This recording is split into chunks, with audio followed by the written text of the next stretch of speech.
Following the Auditor General's report that expressed worry about the growing rate of Uganda's debt, government was quick to defend the rising public debt, assuring Ugandans that there is no need to panic. We are not going to lead your country into debt distress. We are there for you. Don't worry. But much as government strongly believes that staying below the 50% ceiling should be a reason for no alarm, the civil society believes otherwise. I don't think that's the issue. We should be worried now. Why should we wait to reach there? The figures reported are those, the debt that has been disbursed. If you add the undisbursed debt, we are already beyond the 50% mark. So we should even be worried right now because we are already above. It goes into the whole discussion of we need to borrow, but to understand what are the expenditure pushers, what are those spending priorities that are pushing us into this borrowing frenzy.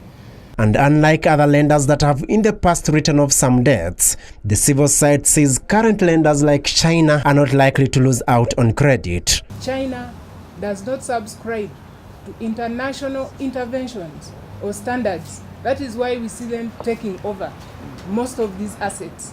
And so our worry as civil society is, in case of default, how will government relate with China?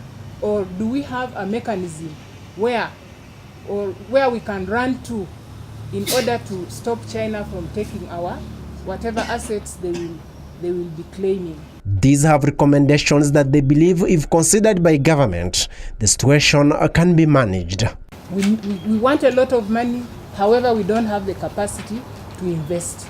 If there was a match, we wouldn't be complaining about debt increase. Government needs to cautiously invest in programs with quick economic returns to boost economic growth rate and development above the increase in debt growth rate. I talked about infrastructure development, that's really long term. How about the current generation? All said and done, the issues surrounding debt are so vast, and every institution seems to have their own opinion, as seen from varying figures, say from the Ministry of Finance, Bank of Uganda, and the civil society. The fact that Uganda cannot avoid borrowing, maybe the management of the acquired debt and how further debt should be acquired is an issue that should be concentrated on as recommended by the civil society. Sampol Nahaima, NBS, live at 9.